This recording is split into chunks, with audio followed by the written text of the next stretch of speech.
Ladies and gentlemen, to our over 200 attendees here in person at Joint Base Andrews, Maryland, and to our countless streamers online, welcome to day one of the 2024 U.S. Cyber Command Legal Conference. I'm Lieutenant Colonel Josh Johnson. I'm the Deputy Staff Judge Advocate, or the Deputy General Counsel at U.S. Cyber Command, and I have the pleasure of introducing the Staff Judge Advocate, the General Counsel of U.S. Cyber Command, Colonel Pete Hayden. Colonel Hayden has served in this job for the last 3 years during an incredible time in national security law and cyberspace operations. He previously served on the National Security Council and served on Chairman's Legal, advising the Chairman of the Joint Chiefs of Staff. Ladies and gentlemen, please welcome Colonel Pete Hayden.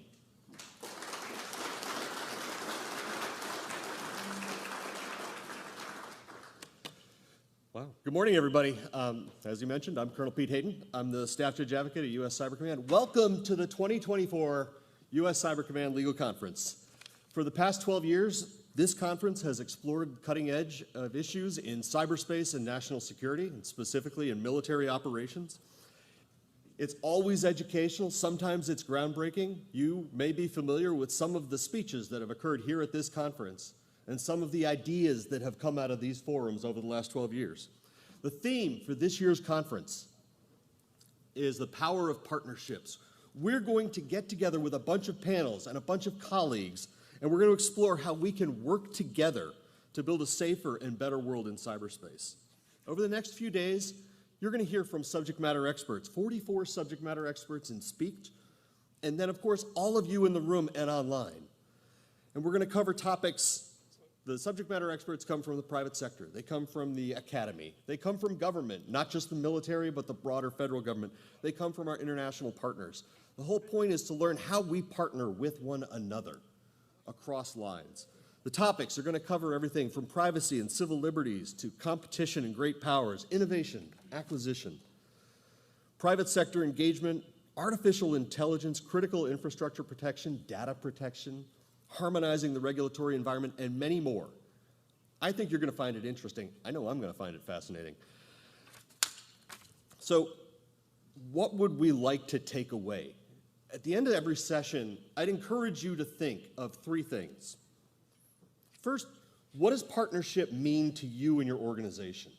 What can you get out of it? Why is it valuable to us? What can we accomplish with our partners? The second thing, of course, that we should be thinking about is, we're all lawyers, or most of us are, how do law and policy affect our ability to partner with somebody, an organization that's not like us? But the third thing is, and this is the challenge and what we really hope everybody comes away with, what do you need to know about the people that you would partner with, about the organizations you would partner with, to build better relationships, to build better arrangements? As lawyers, to build better agreements, stronger, more enduring, more profitable for all partners. What do I need to know from my would-be partner's perspective? Their regulations, their limitations, their constraints, their authorities, their capabilities, their equities. What do I need to know? And how do I learn to frame how I engage with them? Think on these things at the end of each session and each day. I want to say thank you.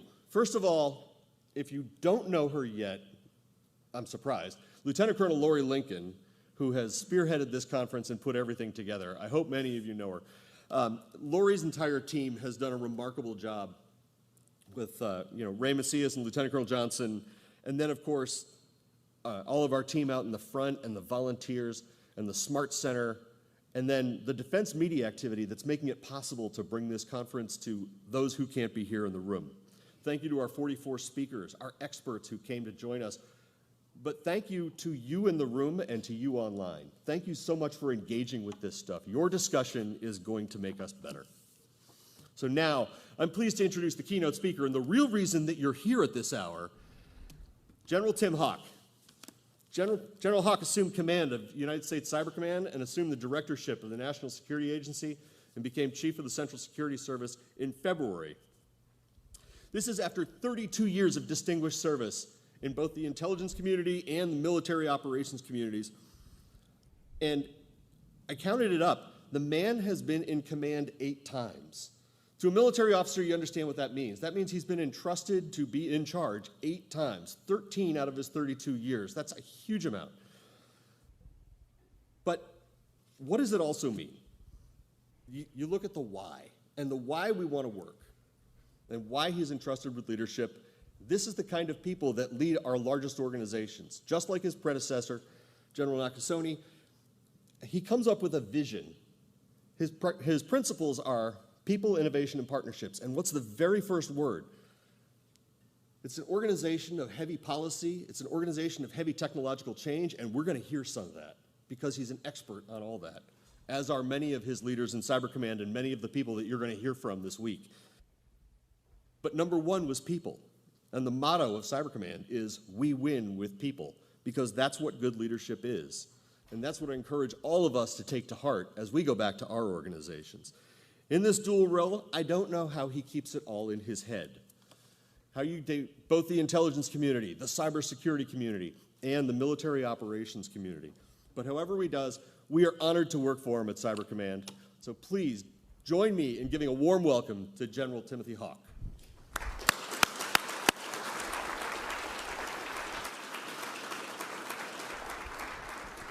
Good morning. I would normally start with some sort of lawyer joke, but I normally tell everyone that if you're going to be in cyber, you're going to be a pretend lawyer. So I feel like I'm with my people. So when we think about where we are today in U.S. Cyber Command and where cyber fits in the department, I just want to take a little bit of walk backwards, because we've come a long way in a short period of time. I had the honor to serve for General Nakasone as the Deputy Commander of JTF Ares in 2016. And this was a time when the department was trying to figure out, where does cyber fit? Where does it fit in our military doctrine? Where does it fit in our national policy? And at that time, we really didn't have clarity. We didn't yet have law that said, where does cyber fit inside of military operations? We didn't yet have clarity on our national policy, and we certainly didn't have clear military doctrine. But when JTF Ares was stood up, we had a mandate. The Secretary of Defense had told Admiral Rogers that he wanted to take ISIS off the internet.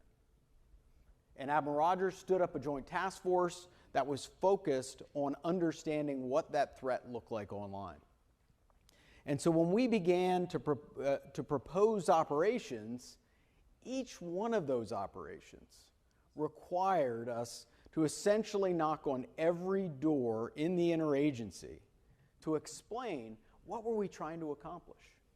And there's been a really good post-mortem done on Operation Glowing Symphony, which was one of our largest operations at that time, but we had to go to every single door, led by our legal team, walking through first with the joint staff and with OSD, and making sure that we were aligned in what we were proposing and how we proposed it. And then we had to walk through every element of the interagency. And then all of our policymakers had to review each operation. And that was how it was done. And that was not that long ago. When we think about our understanding of what law looks like in the military domain, we have millennia of experience of what it looks like in the land domain. We have centuries in how we think about maritime law. And we've got decades when we think about the air domain. 2016, we're talking about operations in cyberspace that we did not yet have really a codified approach of how we conducted operations and where they fit in military doctrine. So thankfully, 2018, a significant shift for overall how we think about cyberspace and how we gained alignment in our law through the 2019 NDAA, the establishment of national policy, and then establishing U.S. Cyber Command as a combatant command with a clearly defined set of authorities and responsibilities. So as Cyber Command today, we know exactly what our roles are. And we know where we fit with our interagency teammates, and we've got process to be able to work with them. And I'll talk about that today as to where we stand and how that collaboration works every single day. But first, I wanted to just make sure everybody was level set, what our roles and missions are. So when you think about U.S. Cyber Command, 3 missions in the Unified Command Plan. First, we defend the Department of Defense Information Network. So we are the responsible element to drive the defense of the entire department's network. All 15,000 networks that comprise the Department of Defense Information Network, we drive that defense with our partners across the department. Second mission, defend the nation in cyberspace. Really being able to defend outside our borders against foreign threats targeting our critical infrastructure, defense critical infrastructure, or the department. That really translates to countering adversary hacking activity. Third mission is to support the joint force, and that's our partnership with the other combatant commands.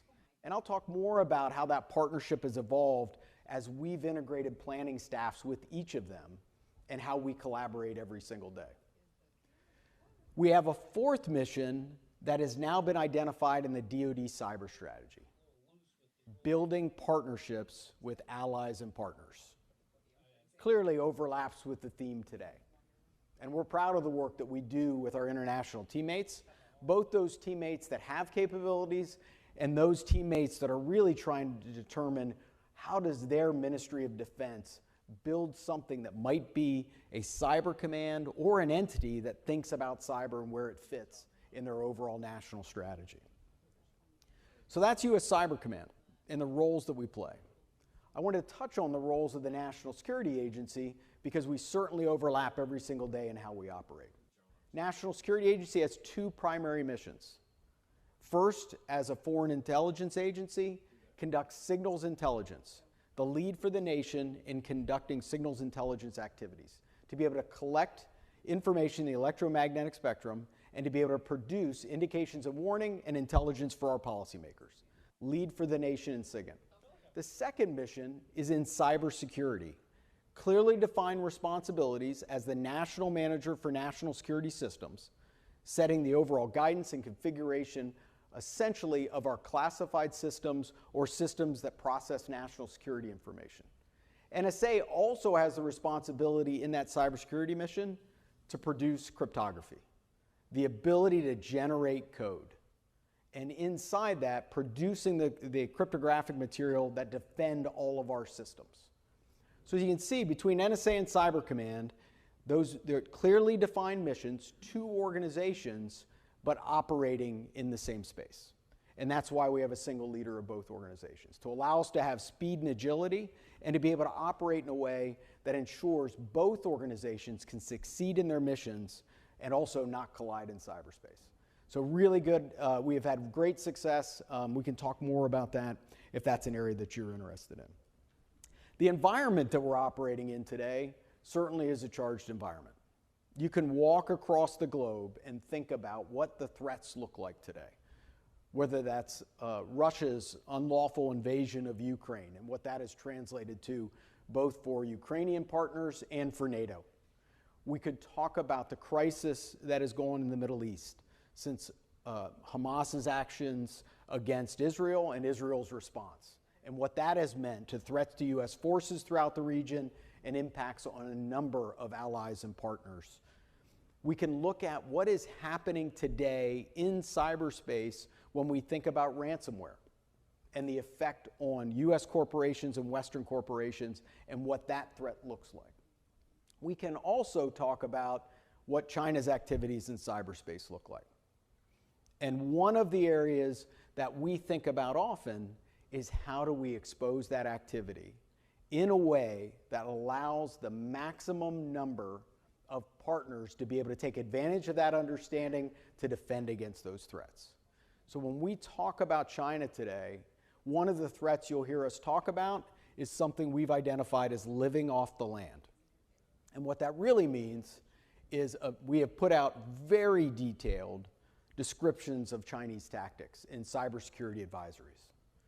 And those cybersecurity advisories detail how China has penetrated systems and then used the capabilities inside those systems to live off the land using the technical capabilities of the systems they've compromised to reside there, not for the purpose of intelligence collection, but to assure access in things like critical infrastructure or within Guam.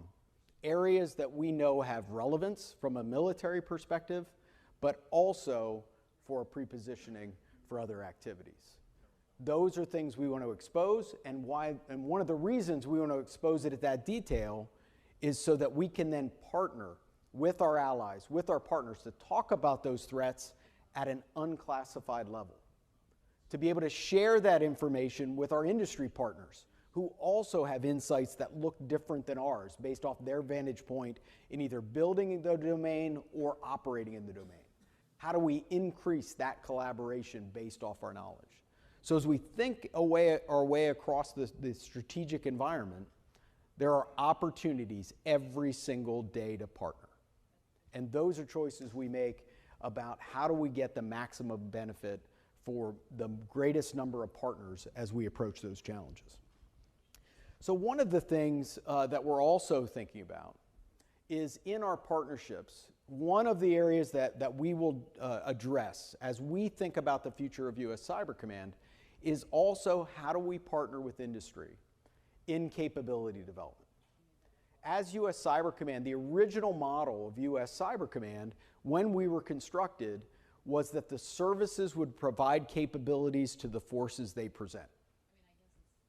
And that model was really one that was thinking that a monolithic acquisition system would be able to, over time, be able to generate the requisite capabilities. What we have found is that largely we've had to generate our capabilities inside our force. And so what that has now occurred over time has been the growth of what are the expectations of U.S. Cyber Command as an acquisition organization. And with a model that was thinking about how could we grow Cyber Command to be SOCOM-like, leveraging service-like authorities. Now, the reason I'm going to walk through this is because I think it really talks about what are our partners look like in the future, because I think they're going to be different partners. And the vision of making us SOCOM-like has been a journey for about 10 years that was finally realized 2 weeks ago. The passing of the budget for 24 and the appropriation gave Cyber Command authority for enhanced budget control. What that translates to is we now have the budget responsibility for equipping the offensive and defensive cyberspace force for the Department of Defense, that force that we operate. So now we have the ability to be able to validate a requirement under our authorities that we've been given.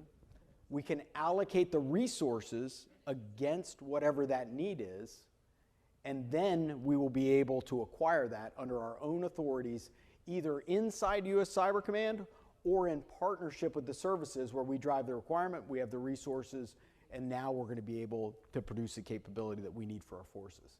That's a pretty radical change from where we started to now what we're authorized to do today.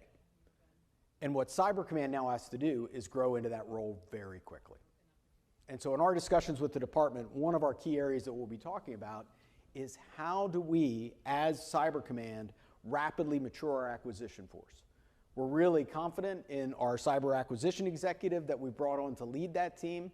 Now we need to think about what our partnerships look like with DARPA, with our research and engineering teams at OSD. What does that partnership look like with the services now that we have resources, multi-billion-dollar resources to align against our capability development? How do we use the authorities the department has given us as an S&T center to do tech transfer? Where does that put us now to be able to partner with industry as we start to think about capability and capability development? That's an area that for us is going to be one of the most significant priorities that we will focus on and we will accelerate. And those partnerships will primarily drive us with our teammates in the services and with industry. The other area that we have really talked about with our teams is as we think about persistent engagement and when we look at the National Defense Strategy, which talks about integrated deterrence. What integrated deterrence really means to us is that the rest of the department is looking at U.S. Cyber Command to say, how can you bring cyber to our activities?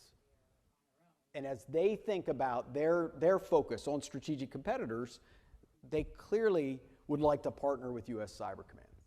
And that's our task. Our ability to partner with those combatant commands to be able to generate options for them that enable either defensive or offensive options that put them in a better position to be able to campaign within their respective area of responsibility. The way we've matured that has been primarily through our teams that we have placed at the combatant commands. We have, over time, grown teams at each combatant command that are at the smallest 35 cyber experts that we've now put with those combatant commands to the high end of over 50.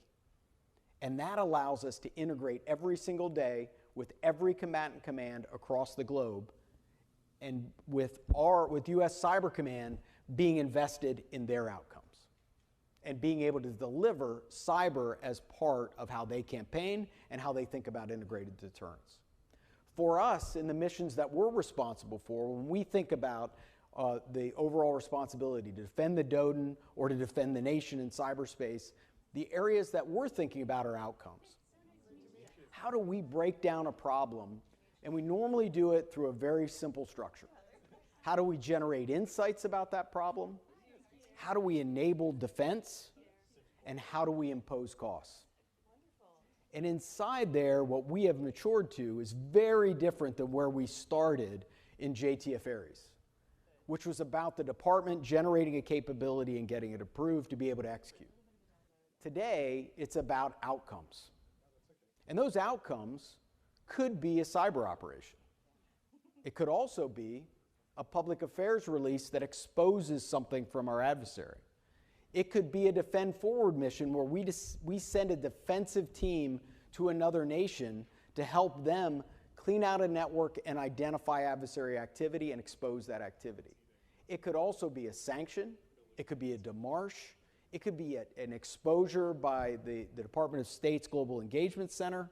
The outcome is what matters. And in doing that, we can think about how we campaign very differently.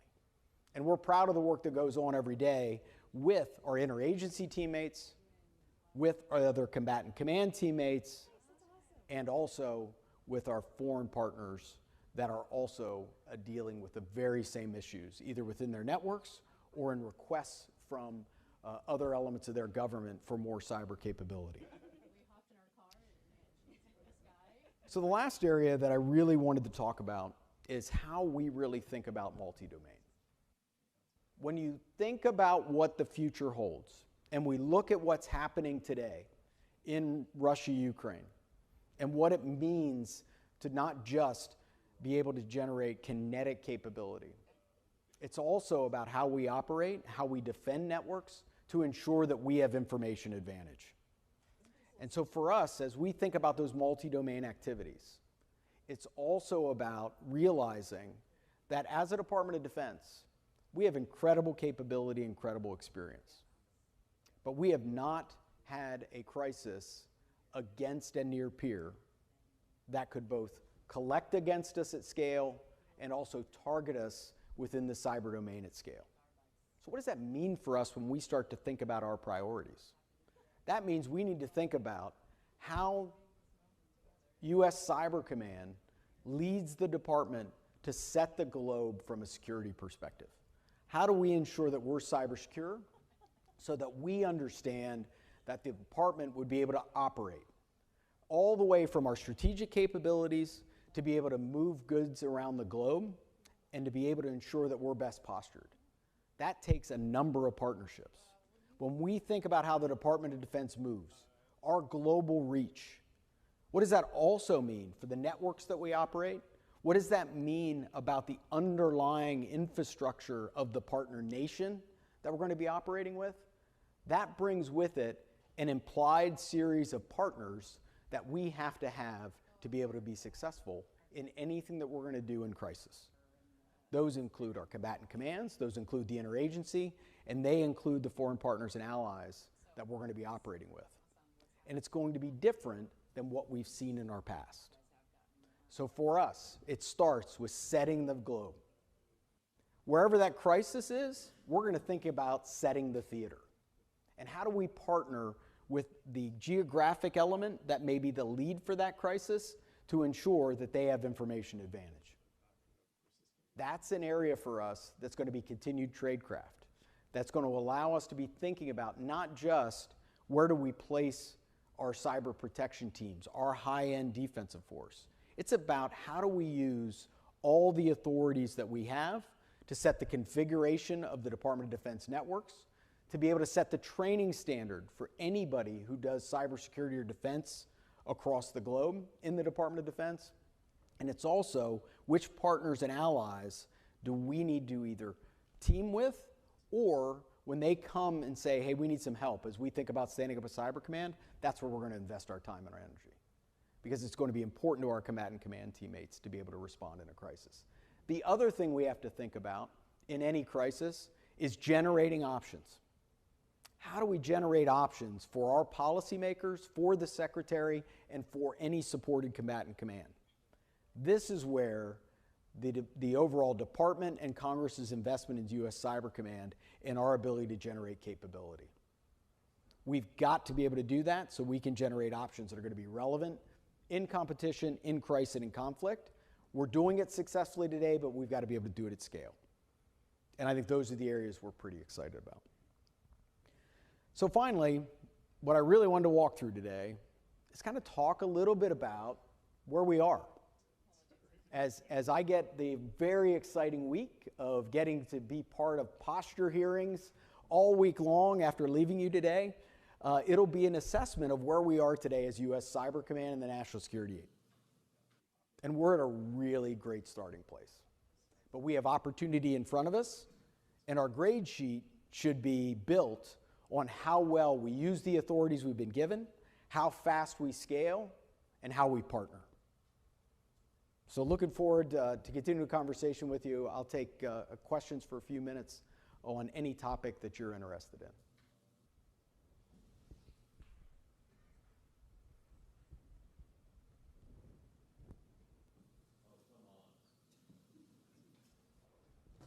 Hey, sir. Sean McMahon from SOCOM. I know with the new passage of, as your service-like authorities are going, and they have the ASD Cyber, in alignment with, SOCOM has ASD SOLIC and our partnership, ADCON, statutorily defined partnership. How do you see that going for you going into the building in your Cybercom hat, using that ASD and then, being able to project and message, to the Secretary and those, unders and deputies? How do you think that goes forward now with the current creation of it, and then going forward? Do you see it becoming like an ASD SOLIC or something different? That is clearly Congress's vision, is the relationship between ASD SOLIC and SOCOM should evolve, that ASD Cyber will look like that with Cyber Command. Now, we're going to get an opportunity to really test that partnership fast, because I'm testifying with the acting ASD Cyber, Ashley Manning, this week. And so it'll be our opportunity to talk about what we see this looking like. There are a couple things that Congress has already given us that is where we're going to owe products. So when we think about part of our future, we are talking about Cyber Command 2.0. And for us, that's how do we take all these new authorities? How do we take this partnership with ASD Cyber? And how do we leverage a series of things that Congress has asked us to do? And Congress has asked us to study, how do we generate forces? How do we structure our headquarters? That includes Cyber Command headquarters, our Joint Force headquarters that are our components, and our Cyber Operation Integrated Planning elements that are our forward presence with combatant commands. It asks us to also accelerate our ability to stand up a program executive office by 2027 to manage our architecture. And finally, we did a Defense Science Board study on our architecture. So all those are due, but one of those studies on force generation has required us to go back between ASD Cyber and the commander of U.S. Cyber Command and brief the Secretary on our vision for the future of force generation this summer. And so that's going to clearly be a really good example of the partnership. So you didn't ask, but I'll now dive a little deeper on that, because I think it is a good cue, and I know you're likely going to have some conversations about it. So in the force generation study, what it asked us to do was to look at our partnership with the services.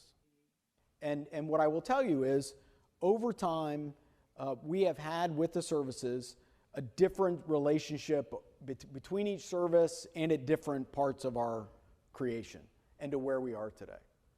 But we're pretty proud of how the services responded to a series of things. So before I go into that study, I'll talk about how we've worked with the services real quick. And one of those is Congress asked us last year in an element of the law on Section 1502 to evaluate the services' readiness and their ability to present forces to U.S. Cyber Command. So we provided, Joe Noxoni submitted back a response that said, here is how the services are doing, and here are 5 things that we think the services could do to improve our readiness. And most of those things were areas that had previously been tackled by SOCOM as it looks at how the Special Operations Forces are managed. And it was around personnel policies. It was in how the services leveraged tools that Congress had given for retention to each of the services, and it was about assignment policies. And so those 5 things were areas we identified that have now come back to the department in a different section of law in this year's NDAA for the department to consider to implement those 5 things. Well, what we also found in the last year is that we have been doing a concerted readiness campaign plan with our service teammates and with our service cyber components. So it's been going on for over a year, and we have now seen a pretty significant jump in our readiness. And part of that has been driven by services implementing a number of those areas we had identified. Now, what else could the services do? Probably the number one thing that we would ask them to do is uniformly implement those 5 things. So we have seen individually within the services some really excellent things as part of our partnership to be able to improve our readiness and use things that Congress has given us. The Army has incentive pay that's based off of certifications and qualifications. It's really good. The Air Force has now implemented a tech track pilot for keeping individuals in cyber for extended periods of time and have changed some assignment policies. The Navy has now created their rating. And the Marine Corps has an 8-year initial enrollment for a new cyber officer. Those are all really good examples of something each service has done. We would like to see them all raise that floor farther, and that would be an area. So that's our starting point when we look at where we are in force generation. And one of the key things that we were told was evaluate where you are today, which is really last year's approach. Include the SOCOM-like model, which you've just begun, and then look at whether or not we should consider a cyber service. And so we're doing a study right now that will evaluate, and we've brought in an outside think tank to help us look at this. What are the spectrum of options? There are also a number of things in between there that we should consider, and also whether or not any of that menu should be applied together. So we're evaluating that, and that'll be a great test for us as our teammates within ASD Cyber and Cyber Command as we go forward. You had a question, Mike? Good morning, sir. Ani, our 10th Fleet, you mentioned the cybersecurity missions as well as cyber defense and partnership development. Could you please tell us a little more about the division between those missions, collaboration between Cyber Command, the interagency, and partners, and what kinds of solutions you think are needed in that area? So first, I think as I think about internal to the department, there's been a number of initiatives by the Secretary and the DepSecDef to raise how we are doing cybersecurity in the department writ large and identifying where do we have any critical vulnerabilities. And one of the areas that U.S. Cyber Command has taken on as part of that, we have a role within the department and in the law as the Joint Force Trainer. So that allows Cyber Command to set the training requirements, not just for our force, but for all of DoD cyber forces. And that allows us to now start to raise that floor. The first place we've invested our time in our training standards was in the cybersecurity service providers and what is the standard for every element in the department that does cybersecurity. And that is our offering to start to grow the overall capability of the department so that every weapon system has a cybersecurity service provider that is trained to a common standard. And so we have now been able to start assess the readiness of the key largest cybersecurity providers, and we want to keep that going throughout the department. That's an example of how internal to the department. With our interagency teammates, I think from both NSA and Cyber Command, we clearly we see defined roles between all of our other teammates. The role that DHS plays in terms of defending our critical infrastructure with all of the lead agencies for the identified elements of critical infrastructure, the role that the FBI plays in terms of response to hacking activity in the United States and how they pursue and investigate, you'll hear from both of them during the conference. And I think you'll find from both of them that we have incredible collaborative activities that go on with both CISA and with FBI every single day. They are focused domestically. We are focused outside of our borders in how we think about threats. So it gives us a really clear delineation. Now, the other thing that we want to be able to do is be able to share information faster. So what the department has now done has given Cyber Command the resources that we will now place LNOs from Cyber Command with every lead agency for a critical infrastructure segment. And that will allow us just to have better connectivity. So if we see a threat, we'll now have somebody on site to be able to work with that lead federal agency so that we can move faster and be able to allow them to use their authorities if there's something that we see that they haven't seen. So I think those delineations have served us well. And there are areas that we want to make sure that we close any gap as we go forward. Good morning, sir. Steve Samansky from Army OT JAG National Security Division. Given advances in technology, there have been increasing calls for more government regulation in cyberspace and artificial intelligence, both of the private sector and the public sector. This could potentially disrupt the U.S. market-based approach to cyberspace that we've had for the advent of the internet, pushing more towards a European model of more increased government regulation. From a cybercom perspective, would we, sir, welcome that type of more of a regulatory encroachment, or would we view that more as a hindrance? Thank you, sir. So I'll steer clear of the policy discussion about how the U.S. government's going to regulate, and I'll tell you how I'm thinking about the overall problem. So I'll give you two very different lenses to look at it through. So the first one, when I think about overall privacy, I think about service members. And how do we think about educating our force at how to operate in an environment where their data may be accessible by our adversaries, and how could that be used? And how well are we doing today to think about preparing our force for a crisis where they could be messaged or they could become a target of an information campaign? How well are we educating our force today? I think that's one that we have to consider as a department, as a risk that is increasingly something we should be concerned about. The other area is how do we think about AI and where do we contribute in terms of understanding the threat environment? So when I think about that, it really starts with the investment that NSA has now made to stand up our AI Security Center. Built inside of the Cyber Collaboration Center that really is the outward-facing part of NSA to be able to work with industry and be able to share what we know and to be able to partner in a way that allows them to leverage, we can leverage what they know, and we're able to enable that from our perspective. We have a different vantage point in how we can inform this conversation. How do we believe that adversaries are going to leverage this technology? How are they going to target it to try and steal it from an intellectual property theft perspective? Are there appropriate security controls that ensures the tools don't get subverted in some way? Those are the things that we have to be thinking about from a threat perspective to be able to inform this dialogue. And it's an area for us that I think we're increasingly postured for. We do have extensive experience in both NSA and Cyber Command of leveraging artificial intelligence and machine learning and have done so for extended periods of time. So I think from our perspective, we'll keep trying to inform that discussion, but we'll allow the policymakers to determine what is the end game for what those regulations look like. Good question.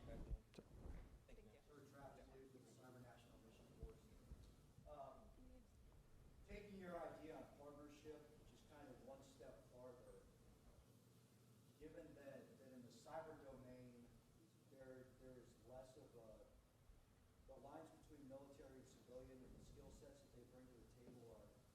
quite blurred. What are your thoughts, or how do you think about a potential cyber auxiliary? So I think we've been a strong supporter of doing a pilot in that area. How do we think about this? I think there are a number of models that we've talked about with Congress, and we've also seen the Marines being pretty thoughtful in how they've approached this. So we were a strong supporter in the last NDAA to get language that would allow us to begin a pilot and think about what that would look like in terms of what a partnership would a public-private partnership would look like, and a way for us to leverage talent, particularly as we would think about incident response in the United States. So we're excited to pilot that, and we've been a strong supporter of that legislation, and we look to inform it as we go forward. It's a great question.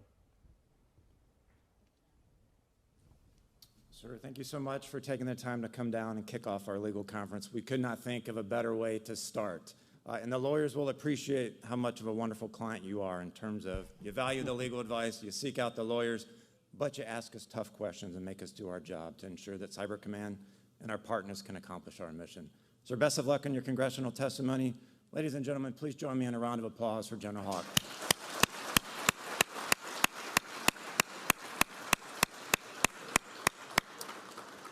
All right, ladies and gentlemen, we are now on break, and we will start sharply at 09:45 Eastern Time.